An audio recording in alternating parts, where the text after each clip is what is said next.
The country was in earnest. Structural reforms were undertaken. Pro-people programs were formulated and implemented promptly. Conditions were created for more opportunities for employment and entrepreneurship. The economy got a new vigor. The fruits of development started reaching the people at scale. The country got a new sense of purpose and hope. Naturally, the people blessed the government with a bigger mandate. In the second term, our government, under the leadership of Honorable Prime Minister, doubled down on its responsibilities to build a prosperous country with comprehensive development of all people and all regions. Our government strengthened its mantra to Sabka Saath, Sabka Vikas and Sabka Vishwas. Our development philosophy covered all elements of inclusivity, namely social inclusivity through coverage of all strata of the society, and geographical inclusivity through development of all regions of the country. With the whole of nation approach of Sabka Prayas, the country overcame the challenges of once-in-a-century pandemic, took long strides towards Atmanirbhar Bharat, committed to Panch Pran, and laid solid foundations for the Amrit Kal. As a result, our young country has high aspirations, pride in its present, and hope and confidence for a bright future. We expect that our government, based on its stupendous work, will be blessed again by the people with a resounding mandate. Inclusive development and growth. Our humane and inclusive approach to development is a marked and deliberate departure from the earlier approach of provisioning up to village level. Development programs were thus provisioned.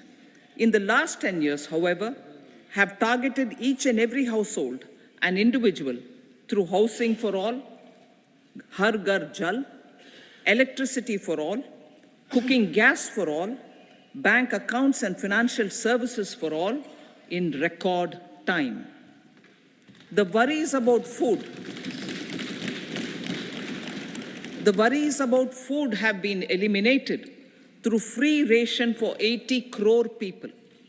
Minimum support prices for the produce of Annadata are periodically increased appropriately. These and the provision of basic necessities have enhanced real income in the rural areas. Their economic needs could be addressed, thus spurring growth and generating jobs. Social justice. Our government is working with an approach to development that is all-round, all-pervasive, and all-inclusive. Sarvangin, Sarvasparshi, or Sarvasamaveshi. It covers all castes and people at all levels. We are working to make India a Vikasit Bharat by 2047. For achieving that goal, we need to improve people's capability and empower them. Previously, social justice was mostly a political slogan. For our government, social justice is an effective and necessary governance model. The saturation approach of covering all eligible people is the true and comprehensive achievement of social justice. This is secularism in action, reduces corruption, and prevents nepotism, prevents Bhai Bhatijawad. There is transparency and assurance that benefits are delivered to all eligible people. The resources are distributed fairly. All, regardless of their social standing, get access to opportunities. We are addressing systemic inequalities that had plagued our society. We focus on outcomes and not on outlays so that the social economic transformation is achieved. As our Prime Minister firmly believes, we need to focus on 4 major castes. They are Garib, Mahilaye, Yuva, and Annadata. Their needs, their aspirations, and their welfare are our highest priority. The country progresses when they progress. All 4 require and receive government support in their quest to better their lives. Their empowerment and well-being will drive the country forward. Garib Kalyan, Desh Ka Kalyan. We believe in empowering the poor. The earlier approach of tackling poverty through entitlements had resulted in very modest outcomes. When the poor became empowered partners in the development process, government's power to assist them also increases manifold. With the pursuit of Sabka Saath, in these 10 years, the government has assisted 25 crore people to get freedom from multi-dimensional poverty.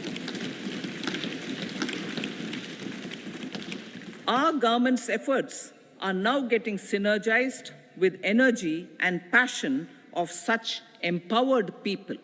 This is truly elevating them from poverty. Direct benefit transfer of 34 lakh crore rupees from the government using PM Jan Dhan accounts has led to savings of 2.7 lakh crores of rupees for the government.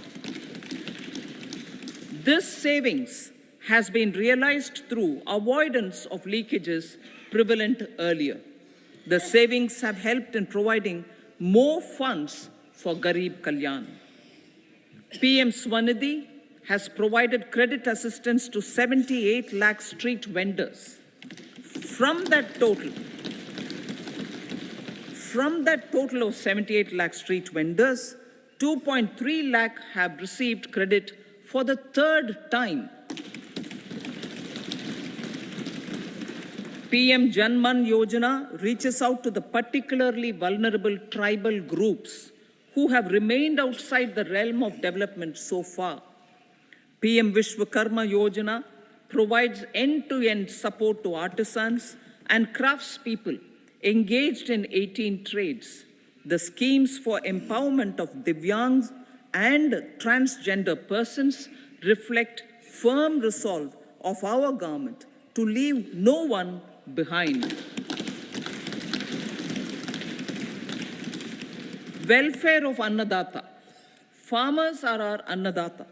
Every year under PM Kisan Samman Yojana, direct financial assistance is provided to 11.8 crore farmers, including marginal and small farmers. Crop insurance is given to 4 crore farmers under PM Fasal Bima Yojana. These, besides several other programs, are assisting Annadata in producing food for the country and for the world. Electronic National Agricultural Market has integrated 1,361 mandis and is providing services to 1.8 crore farmers with trading volume of 3 lakh crores of rupees. The sector is poised for inclusive, balanced, higher growth and productivity. These are facilitated from farmer-centric policies, income support, coverage of risks through price and insurance support, promotion of technologies and innovations through startups. Empowering the Amrit PD, the Yuva. Our prosperity depends on adequately equipping and empowering the youth. The National Education Policy 2020 is ushering the transformational reforms. PM Schools for Rising India, PM Shri, are delivering quality teaching and nurturing holistic and well-rounded individuals. The Skill India mission has trained 1.4 crore youth,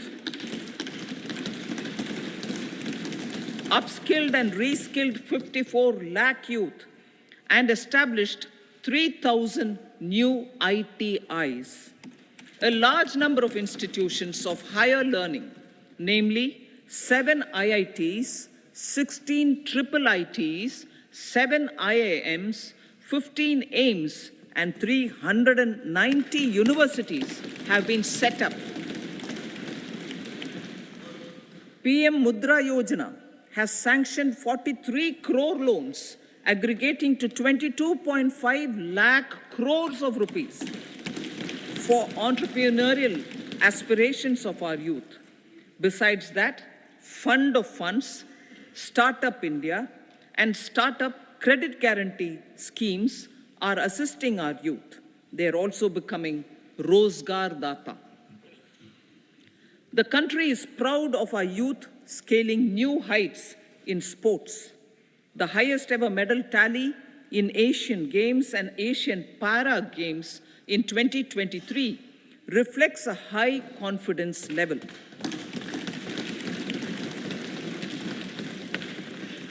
Chess prodigy and our #1 ranked player Pragnananda put up a stiff fight against the reigning world champion Magnus Carlsen in 2023.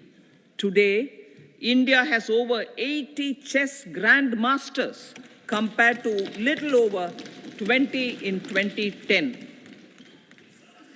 Momentum for Nari Shakti, the empowerment of women through entrepreneurship, ease of living, and dignity for them has gained momentum in these 10 years.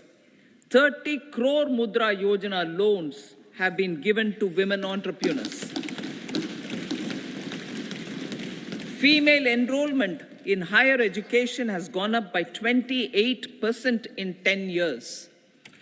In STEM courses, girls and women constitute 43% of enrollment, one of the highest in the world.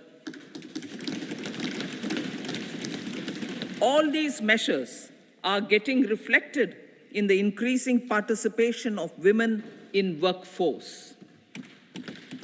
Making triple talaq illegal, reservation of 1/3 seats for women in the Lok Sabha and state assemblies, and giving over 70% houses under PM Awas Yojana in rural areas to women, and giving over 70% houses under PM Awas Yojana in rural areas to women as sole or joint owners have enhanced their dignity.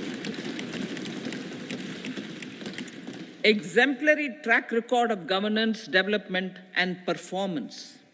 Besides delivering on high growth in terms of gross domestic product, the government is equally focused on a more comprehensive GDP, that is, governance, development, and performance. Our government has provided transparent, accountable, people-centric, and prompt, trust-based administration with citizen-first and minimum government, maximum governance approach. The impact of all-round development is discernible in all sectors. There is macroeconomic stability, including in the external sector. Investments are robust. The economy is doing well. People are living better and earning better, with even greater aspirations for future. Average real income of the people has increased by 50%. Inflation is moderate. People are getting empowered, equipped, and enabled to pursue their aspirations. There is effective and timely delivery of programs and of large projects. Economic management. The multi-pronged economic management over the past 10 years has complemented people-centric, inclusive development. Following are some of the major elements. 1. All forms of infrastructure, physical, digital, or social, are being built in record time.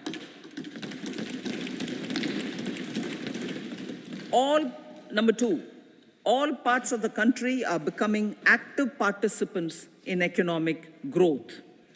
Number 3, digital public infrastructure, a new factor of production in the 21st century, is instrumental in formalization of the economy. Number 4, goods and services tax has enabled one nation, one market, one tax.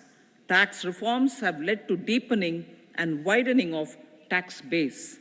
Number 5, strengthening of the financial sector has helped in making savings, credit, and investments more efficient. Number 6, GIFT, IFSC, and the Unified Regulatory Authority, IFSCA, are creating a robust gateway for global capital and financial services for the economy. Number 7, proactive inflation management has helped keep inflation within the policy band. Now, the global context, Honorable Speaker, sir.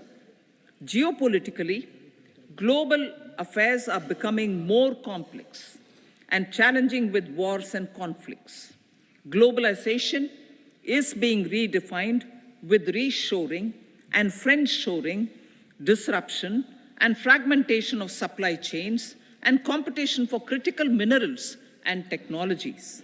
A new world order is emerging after the COVID pandemic. India assumed the G20 presidency during very difficult times for the world. The global economy was going through high inflation, high interest rates, low growth, very high public debt, low trade growth, and climate changes. The pandemic has led to a crisis of food, fertilizer, fuel, and finances for the world, while India successfully navigated its way. The country showed the way forward and built consensus on solutions for those global problems. The recently announced India-Middle East-Europe economic corridor is a strategic and economic game changer for India and others. In the words of Honorable Prime Minister, the corridor, and I quote, will become the basis of world trade for hundreds of years to come, and history will remember that this corridor was initiated on Indian soil, unquote. Vision for Vikasit Bharat. Our vision for Vikasit Bharat is that of prosperous Bharat in harmony with nature, with modern infrastructure, and providing opportunities for all citizens and all regions to reach their potential. With confidence arising from strong and exemplary track record of performance and progress, earning Sabka Vishwas, the next 5 years will be years of unprecedented development and golden moments to realize the dream of developed India by 2047. The trinity of demography, democracy, and diversity backed by Sabka Prayas has the potential to fulfill aspirations of every Indian. As Honorable Prime Minister in his Independence Day address to the nation mentioned, I quote, there is no dearth of opportunities, as many opportunities as we want. The country is capable of creating more opportunities. Sky is the limit, unquote. Strategy for Amrit Kal.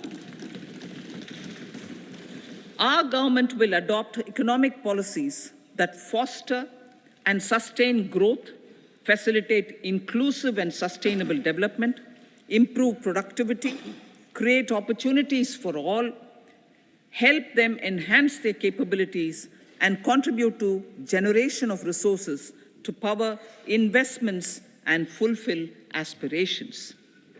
Guided by the principle, reform, perform, and transform, the government will take up next generation reforms and build consensus with the states and stakeholders for effective implementation. It is an important policy priority for our government to ensure timely and adequate finances, relevant technologies, and appropriate training for the micro, small, and medium enterprises, MSMEs, to grow and also compete globally. Orienting the regulatory environment to facilitate their growth will be an important element of this policy mix. Aligning with the Panchamrit goals, our government will facilitate sustaining high and more resource-efficient economic growth. This will work towards energy security in terms of availability, accessibility, and affordability. For meeting the investment needs, our government will prepare the financial sector in terms of size, capacity, skills, and regulatory framework. Aspirational Districts Program. Our government stands ready to assist the states in faster development of aspirational districts and blocks, including generation of ample economic opportunities. Development of the East. Our government will pay utmost attention to make the eastern region and its people a powerful driver of India's growth. PM Awas Yojana Gramin. Despite the challenges due to COVID, implementation of PM Awas Yojana Gramin continued, and we are close to achieving the target of 3 crore houses. 2 crore more houses will be taken up in the next 5 years to meet the requirement arising from increase in the number of families. Rooftop solarization and Muft Bijli. Through rooftop solarization, 1 crore households will be enabled to obtain up to 300 units free electricity every month. This scheme follows the resolve of Honorable Prime Minister on the historic day of consecration of Sri Ram Mandir in Ayodhya. Following benefits are expected. Savings up to 15 to 18,000 rupees annually for households from free solar electricity and selling the surplus to the distribution companies. Charging of electric vehicles. Entrepreneurship opportunities for a large number of vendors for supply and installation. Employment opportunities for the youth with technical skills in manufacturing, installation, and maintenance. Housing for middle class. Our government will launch a scheme to help deserving sections of the middle class, and I quote from Honorable Prime Minister's words, living in rented houses or slums or chawls and unauthorized colonies, unquote, to buy or build their own houses.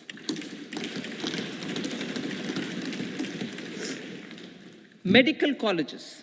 Several youth are ambitious to get qualified as doctors. They aim to serve our people through improved healthcare services. Our government plans to set up more medical colleges by utilizing the existing hospital infrastructure under various departments.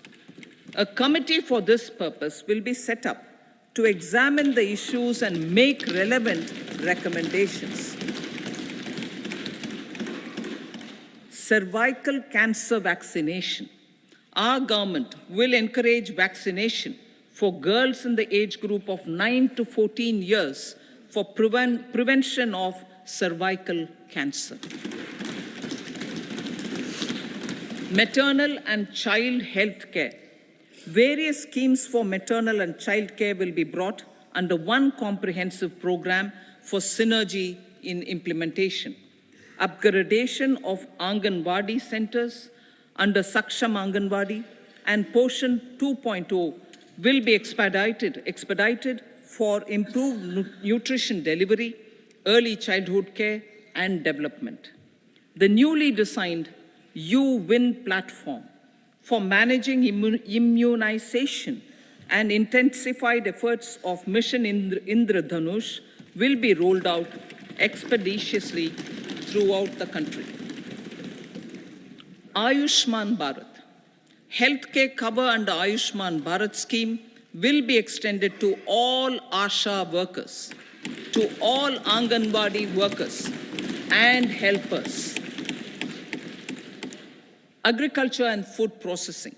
The efforts of value addition in agriculture sector and boosting farmers' incomes will be stepped up. Pradhan Mantri Kisan Sampada Yojana has benefited 38 lakh farmers and generated 10 lakh employment. Pradhan Mantri Formalization of Micro Food Processing Enterprises Yojana has assisted 2.4 lakh SHGs and 60,000 individuals with credit linkages. Other schemes are complementing the efforts for reducing post-harvest losses and improving productivity and incomes.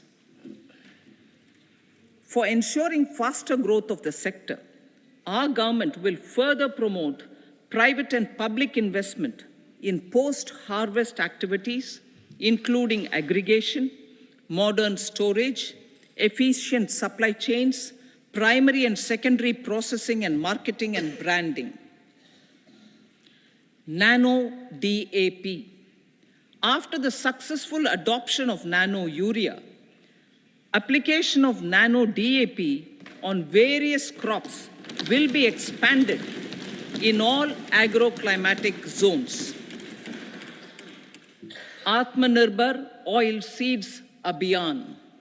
Building on the initiative announced in 2022, a strategy will be formulated to achieve Atmanirbharta for oil seeds such as mustard, groundnut, sesame, soya bean, and sunflower. This will cover research for high-yielding varieties, widespread adoption of modern farming techniques, market linkages, procurement, value addition, and crop insurance. Dairy development. A comprehensive program for supporting dairy farmers will be formulated. Efforts are already on to control foot and mouth disease. India is the world's largest milk producer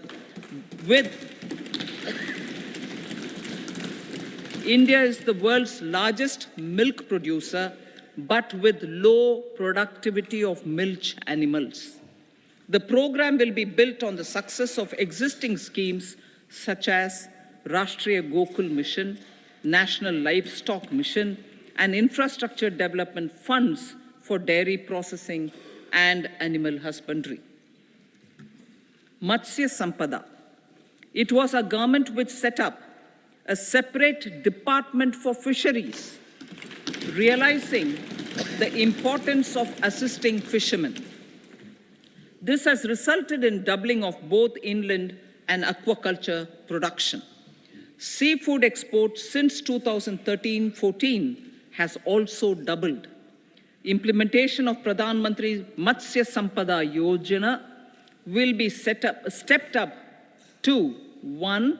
Enhance aquaculture productivity from existing 3 to 5 tons per hectare. 2. Double exports to 1 lakh crore rupees, and 3. Generate 55 lakh employment opportunities in the near future. 5 integrated aqua parks will also be set up. Lakpati Didi.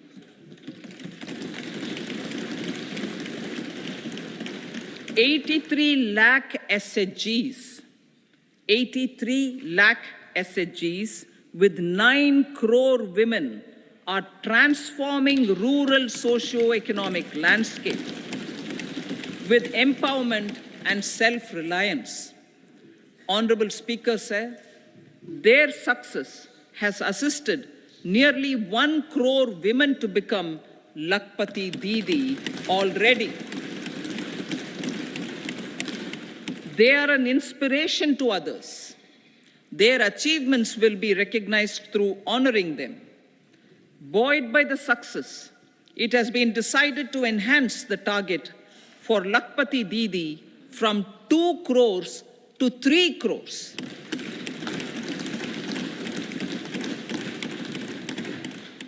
Technological changes, new age technologies and data are changing the lives of people and businesses.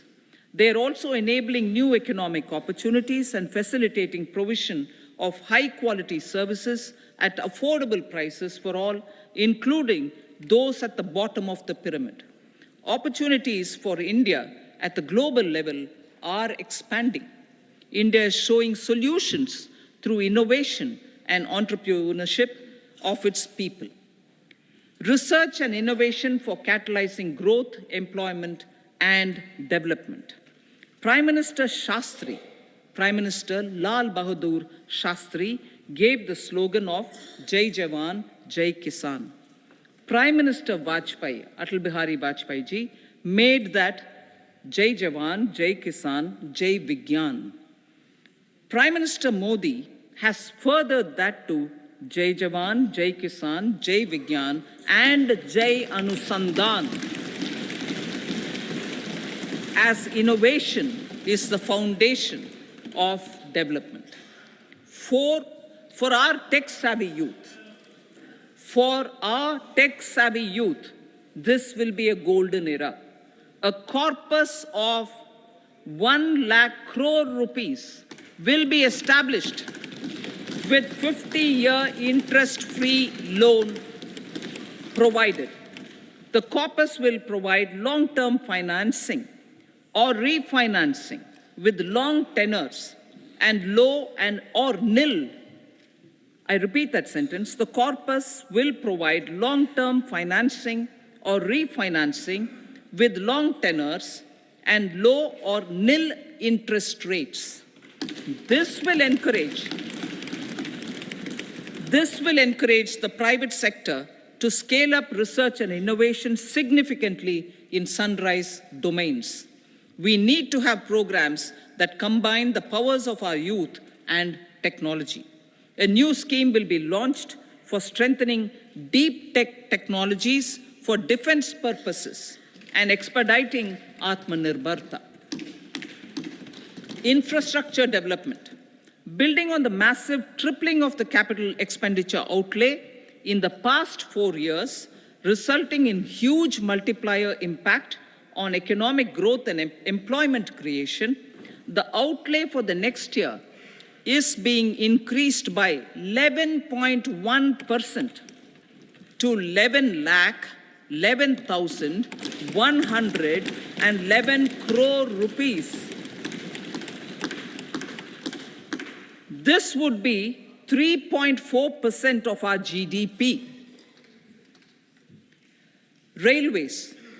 3 major railway corridor programs will be implemented. These are energy, mineral, and cement corridor. Number 2, port connectivity corridors. And number 3, high traffic density corridors. The projects have been identified under the PM Gati Shakti for enabling multimodal connectivity. They will improve logistics efficiency and reduce cost. The resultant decongestion of the high traffic corridors will also help in improving operations of passenger trains, resulting in safety and higher travel speed for passengers. Together with dedicated freight corridors, these 3 economic corridor programs will accelerate our GDP growth and reduce logistic costs.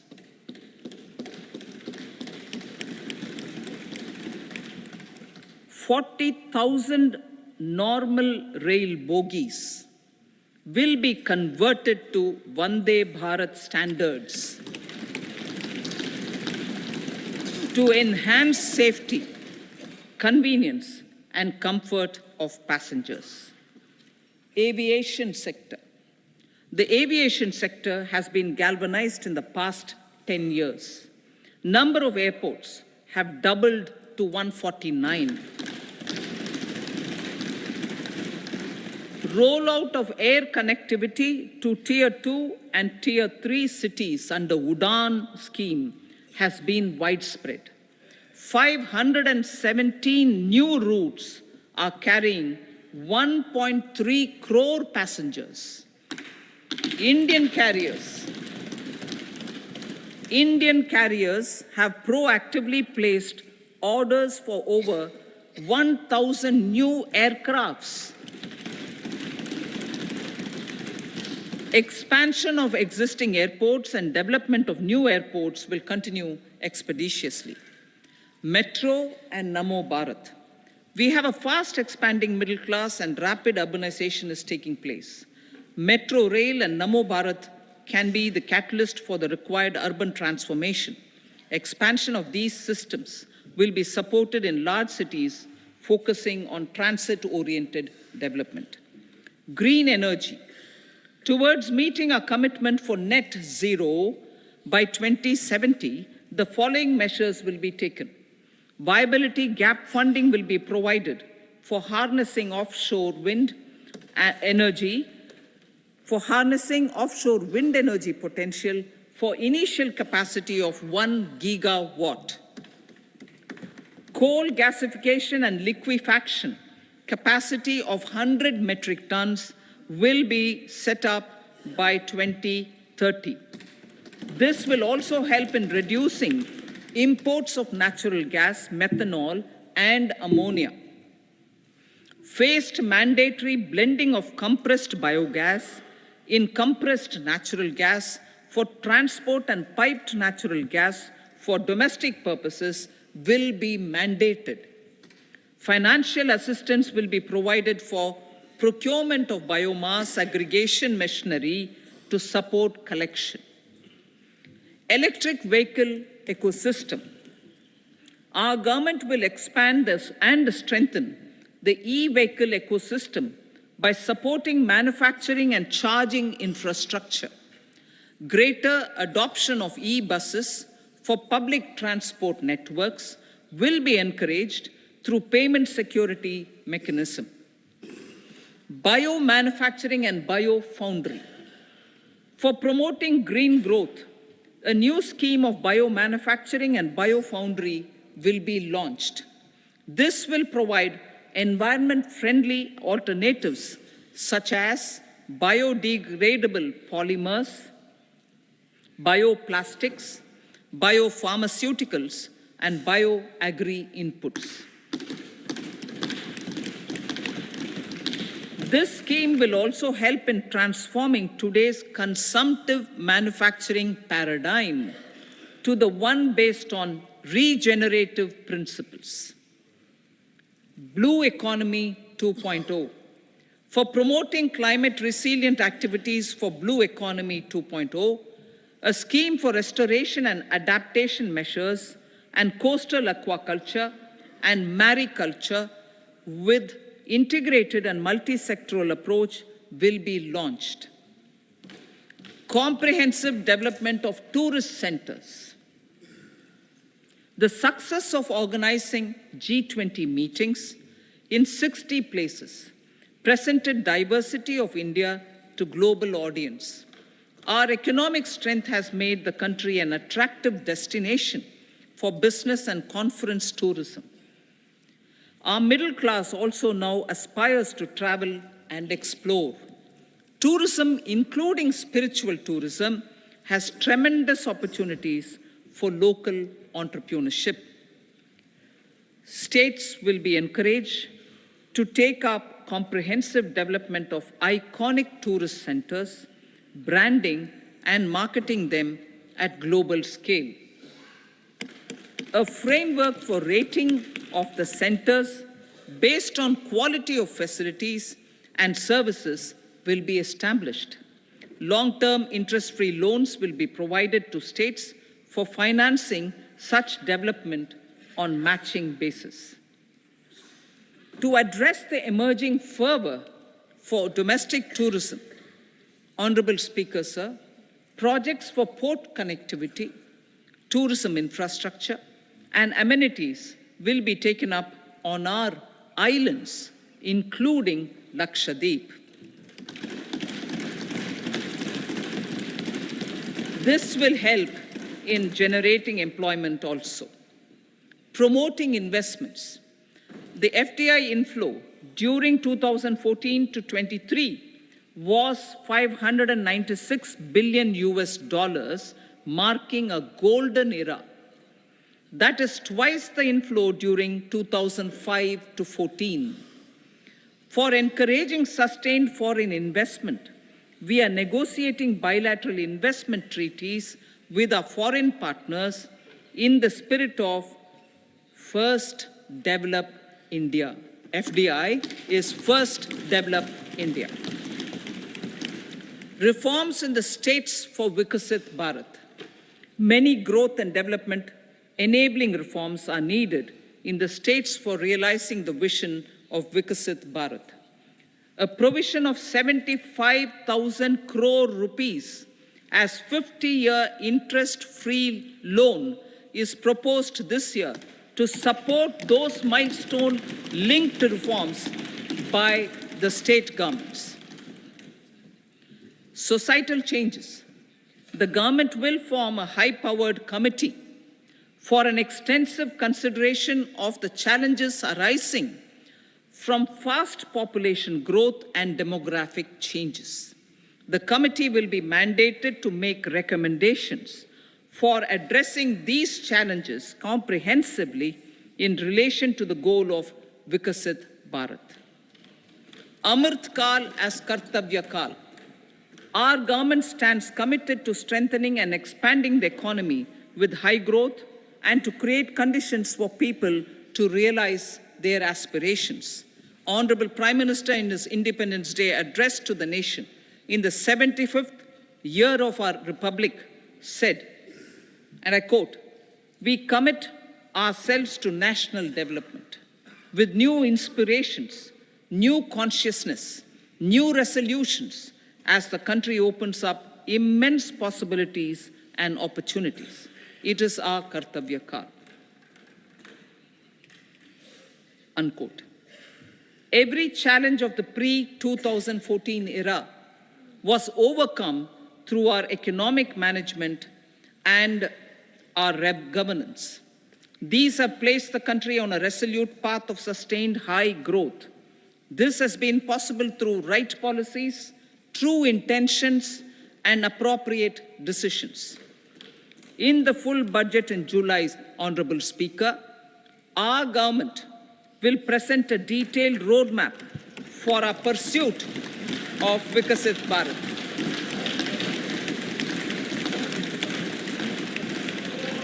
Revised estimates of 2023-24. The revised estimate of the total receipts other than borrowings is 27.56 lakh crores of rupees, of which the tax receipts are 23.24 lakh crore rupees. The revised estimate of total expenditure is 44.90 lakh crore rupees. The revenue receipts at 30.03 lakh crore rupees are expected to be higher than the budget estimate, reflecting strong growth momentum and formalization in the economy.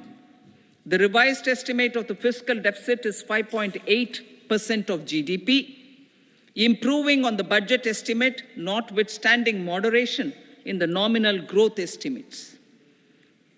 Budget estimates for 2024-25.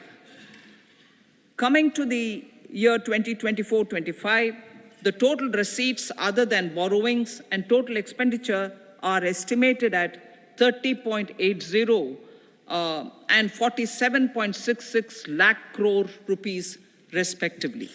The tax receipts are estimated at 26.02 lakh crore rupees. The scheme of 50-year interest-free loan for capital expenditure to states will be continued this year with an outlay of 1.3 lakh crore rupees.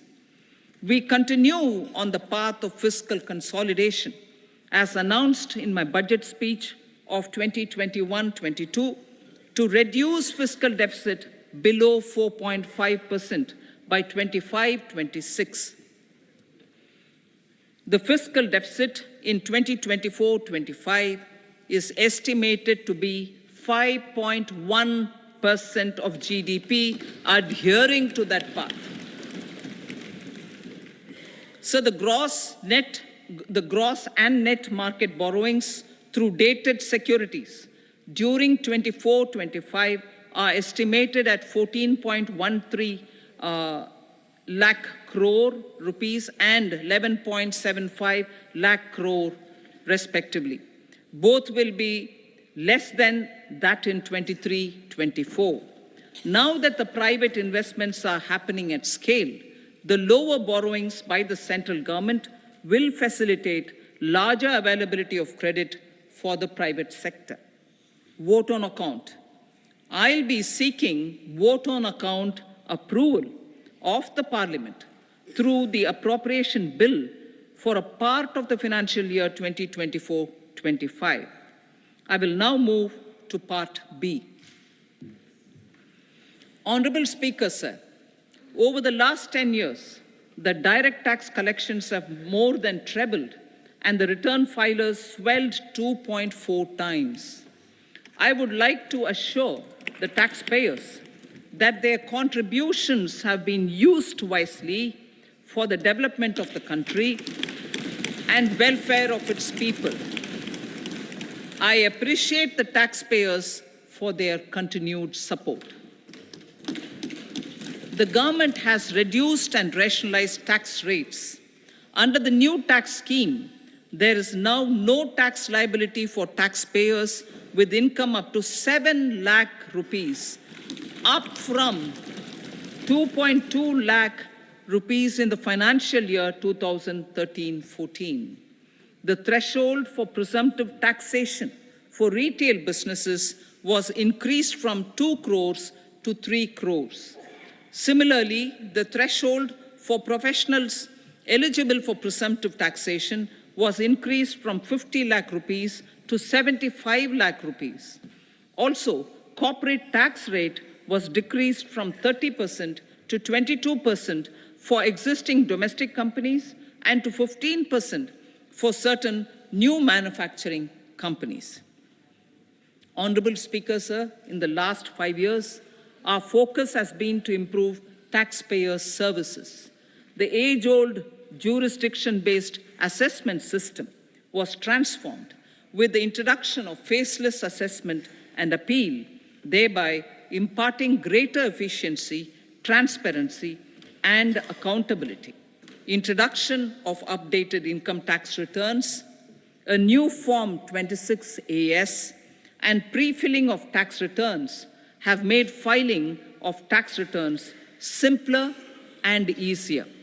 Average processing time of returns has been reduced from 93 days in the year 2013-14 to a mere 10 days this year, thereby making refunds faster. Indirect taxation. By unifying the highly fragmented indirect tax regime in India, the GST has reduced the compliance burden on trade and industry. The industry has acknowledged the benefits of GST. According to a recent survey conducted by a leading consulting firm, 94% of industry leaders view the transition to GST as largely positive. According to 80% of the respondents, it has led to supply chain optimization, as elimination of tax arbitrage and octroi has resulted in disbanding of checkposts at the state and city boundaries. At the same time, tax base of GST more than doubled and the average monthly gross GST collection has almost doubled to 1.66 lakh crores this year. States too have benefited. States' SGST revenue, including compensation released to states in the post-GST period of 2017-18 to 2022-23, has achieved a buoyancy of 1.22. In contrast, the tax buoyancy of state revenues from subsumed taxes in the pre-GST four-year period of 2012-13 to 2015-16 was a mere 0.72. The biggest beneficiaries are consumers, as reduction in logistic cost and taxes have brought down prices of most goods and services. We have taken a number of steps in customs to facilitate international trade. As a result, the import release time declined by 47% to 71 hours at inland container depots, by 28% to 44 hours at air cargo complexes, and by 27% to 85 hours at seaports over the last 4 years since 2019, when the national time release studies were first started. Tax proposals. As for tax proposals, in keeping with the convention, I do not propose to make any changes relating to taxation and propose to retain the same tax rates for direct and indirect taxes, including import duties. However, certain tax benefits to startups and investments made by sovereign wealth or pension funds, as also tax exemption on certain income of some IFSC units, are expiring on 31/3/2024. To provide continuity in taxation, I propose to extend the date to 31/3/2025. Moreover, in line with our government's vision to improve ease of living and ease of doing business, I wish to make an announcement to improve taxpayers' services. There are a large number of petty, non-verified, non-reconciled, or disputed direct tax demands, many of them dating as far back as 1962, which continue to remain on the books, causing anxiety to honest taxpayers and hindering refunds of subsequent years. Honorable Speaker, sir, I propose to withdraw such outstanding direct tax demands up to 25,000 rupees pertaining to the period up to financial year 2009-10 and up to 10,000 rupees for financial years 2010-11 to 2014-15. This is expected to benefit about 1 crore taxpayers. 1 crore taxpayers would benefit out of this. Economy then and now. In 2014, when our government assumed the reins, the responsibility to mend the economy step by step and to put the governance systems in order was enormous. The need of the hour was to give hope to the people, to attract investments, and to build support for the much-needed reforms. The government did that successfully, following a strong belief of nation first. The crisis of those years has been overcome, and the economy has been put firmly on a high, sustainable growth path with all-round development. It is now appropriate to look at where we were then. I repeat, it is now appropriate to look at where we were then till 2014 and where we are now, only for the purpose of drawing lessons from the mismanagement of those years. The government will lay a white paper on table of the House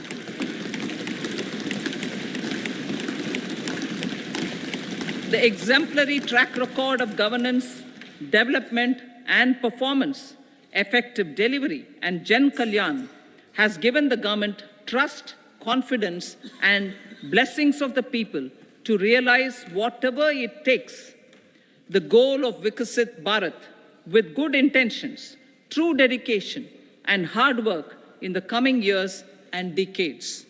With this, Honorable Speaker, I commend the interim budget to this august House. Jai Hind.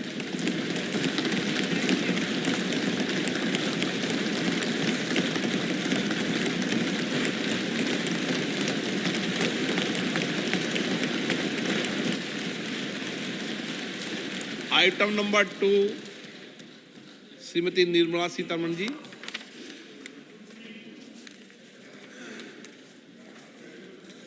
So, with your permission, I rise to lay on the table the following statements under Section 3(1) of the Fiscal Responsibility and Budget Management Act 2003, Medium-Term Fiscal Policy cum Fiscal Policy Strategy Statement and Macroeconomic Framework Statement.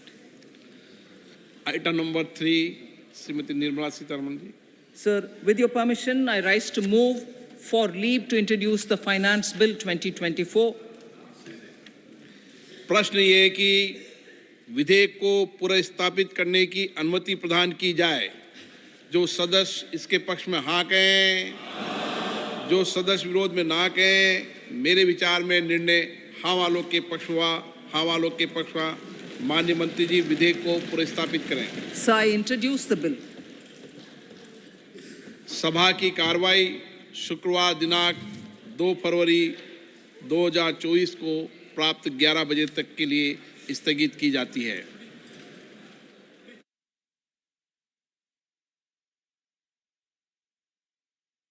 Special housing loan scheme for women. Rate of interest at 8.35%. Zero processing charges, no prepayment charges. Takeover of loans at 0